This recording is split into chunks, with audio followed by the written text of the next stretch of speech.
Hello, everyone. It's Dr. Sami, and today on the Luminaries podcast, I have a friend, a brother, a doctor, and a pastor with me. So, sir, can you please introduce yourself? All right, good everyone. My name is Pastor Dr Oluebube, and it feels good to come your way this evening.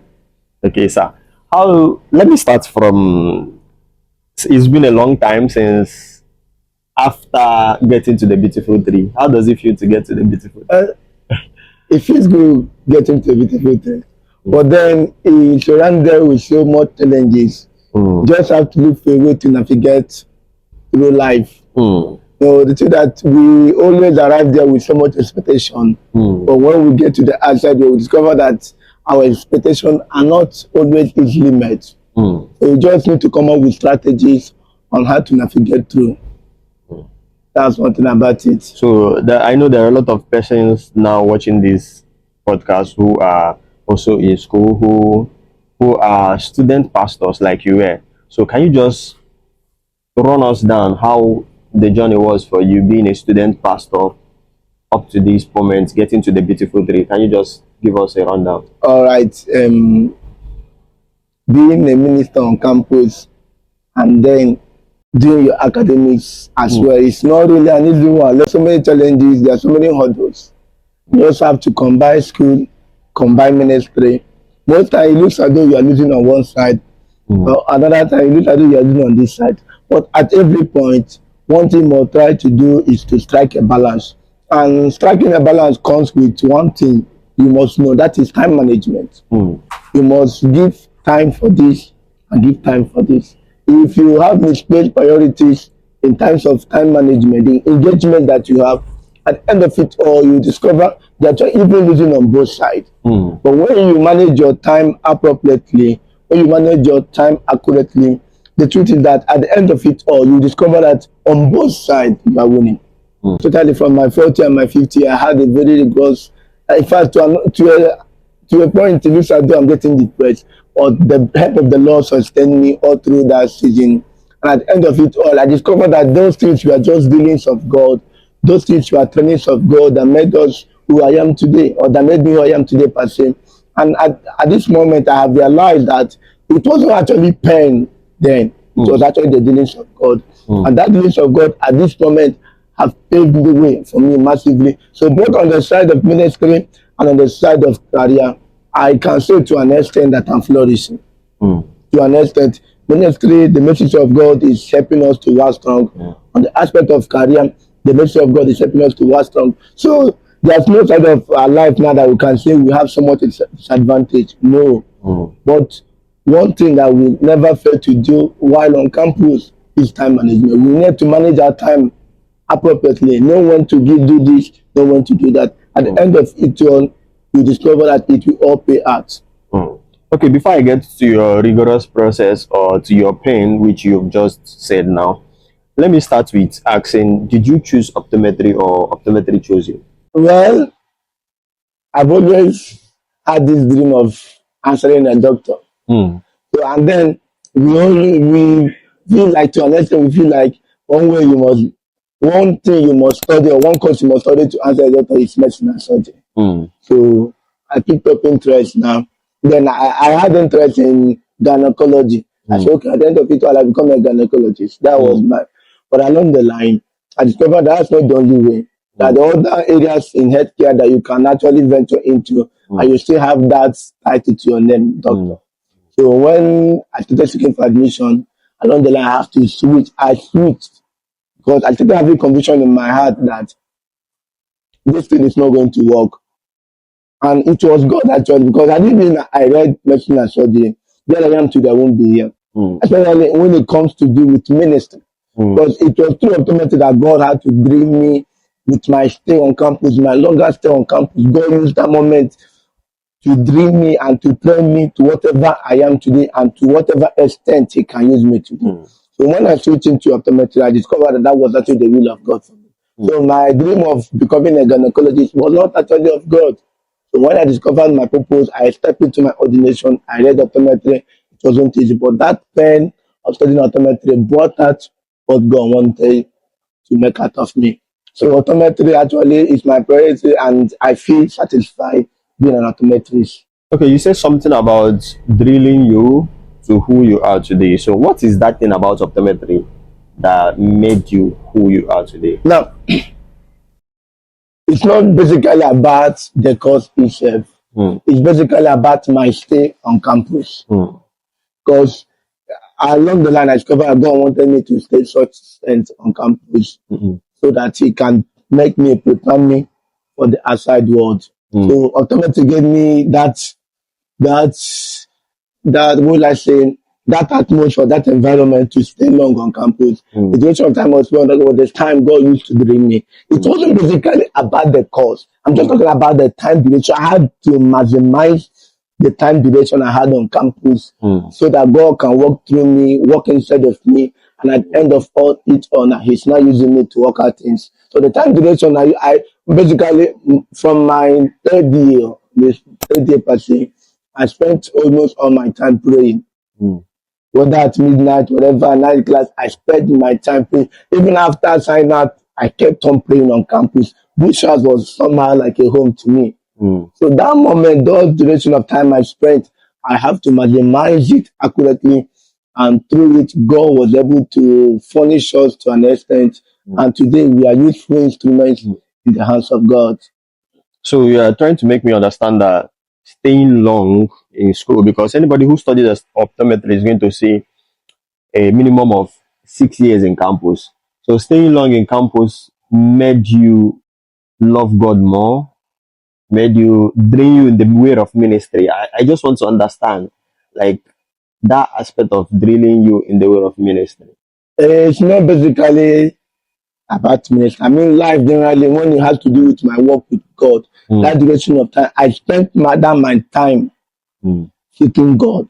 mm, I wasn't so busy doing ministry or that about doing church. I was busy seeking God. I mean, I was busy having personal time with God until I found God, until I discovered that there is something in God that I have touched, until I discovered that there is a dimension in God that I walked in. mm. Discovered that there is something in God that I've actually come in contact with. And immediately I left campus, the boast came. I want to ask something related to what you said, but before I get into that question, I would like to ask yours. I want to deal with they stay in campus. After they stay in campus, we can move to other sessions. You you stayed longer than normal in campus. Can you walk us through how was it like? Sometime I think that was when we just got fifth year first semester. Mm, That was the time I heard the voice of God. It didn't make sense to me because I was reading, I was studying, I was doing everything possible to overlap or just to make sure that I don't meet anything that would drag me back. mm, At the end of it all, it still came upon me. mm, But one of the things the Lord assured me in that time is that it will happen, but at the end of it all, I will see you through. mm, I will see you through. We still arrive at the place of time management. I go to work on Tuesdays, close work by 5 o'clock, and resume Bible study by 5 o'clock. mm, How do I do this thing? I make sure everything is ready before going to work. mm, I make sure I'm closing work by that time. Because if I try to do that one, I will win on the side of my profession and lose on the side of ministry. And if I pay so much attention to ministry, I will win on this side and lose on this side. So in other words, I am both heavily conscious and still earthly useful. So why I have this consciousness that there is something God has called me to do with regards to his kingdom agenda. I still understand there is another thing God has called me to do with regards to humanity. Because service optometry practice or working as a doctor, an optometry doctor is service to humanity. So humanity is there, divinity is there. So God has given me two stars, one on the left side, one on the right side. Now I want to ask, in a society like this, a place like Nigeria where everything good, I feel is under attack. Anything that God have instituted from nature is under attack. so how do we, because a lot of persons now feel like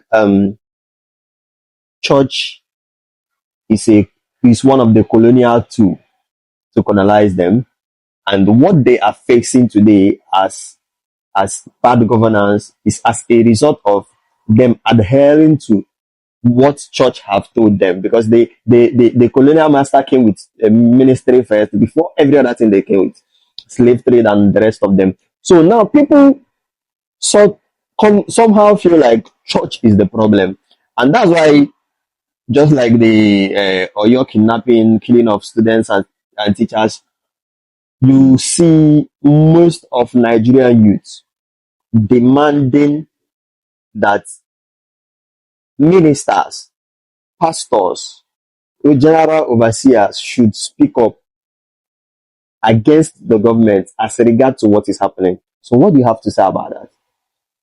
Now, church is not the problem. Mm, Church is not the problem. The church is actually from the word ecclesia, mm, and it's like a people call that. mm, The problem we have are still human beings, mm, not the church. The church is Jesus' own. It belongs to Jesus. It's the property of God, and it can never be the problem. mm, The only problem we are having is actually human beings mm, that claim to be inside mm, the church. mm, All right, what we are looking for is that era where righteousness reign again. Men like Baetin, they say the Lord concerning Nigeria. Those things are prophecies that they said concerning Nigeria. And we are looking for the time that thing will find absolute expression. A reign of righteousness, a time where people will crave for right things. Because I know that morality oftentimes differs from righteousness. But anybody who have come in contact with the saving grace of God will find it difficult to involve himself in vices. There will be less societal disorder because Nigeria is not in order. At the moment, a lot of things have gone so wrong. And one way through which this can be restored, the order being restored, is that Jesus will be the center of whatever we're saying. I know it's a nation with people from different religion. We take cognizance of that. But we are saying the era of righteousness will come. We are the people who claim to be God's men in power. We know that we are here for such a time like this, a time where we need to institute orders that will bring in the will of God. Okay. One of the questions I would like to go with is, even Christ, when he was on earth, he said, "Let thy will be done on earth as it is in heaven." And you've recognized the fact that what is happening in Nigeria today is not the will of God. How? Because we've said a lot about the problem. How are we going to solve this problem? How are we going to bring the will of God on earth in Nigeria and go? How is that going to be possible? Now, one of the things we will do is there will be need for watchmen to arise. People who will know the protocols of heaven, because they will have to be done on earth as it is. So the earth is designed to replicate what is happening in heaven. So we need to have watchmen that can watch, that can look to, that can scan and know what is in the mind of God in heaven and be able to prosecute it on earth. The problem we're having today is that we have watchmen that are already asleep. And because the people that God has mapped out to sit at watch over Nigeria, many of them have gone to slumber. And Satan is taking advantage of that moment. So this time is a time for everybody to wake up. Let us know what is in the mind of God. If we can know what God intends doing, then we can be able to apply it on earth. We are just standing before the hand of the mighty God. So if we know what he wants to do first, then we can be able to prosecute his counsel. God has a counsel over Nigeria, and the counsel of God over Nigeria is that the reign of righteousness will take place. And for that we come, men will be willing to pay the price and what to know what God wants to do, to know what God wants to say, and know how to go about it. This thing, we must understand the will of God. We must understand the will of God, and we must understand the time of God. That is, we must know what God wants to do, how he wants to do it, and when he wants to do it, And one thing we have come to realize that what God wants to do is to establish His counsel, establish His righteousness. How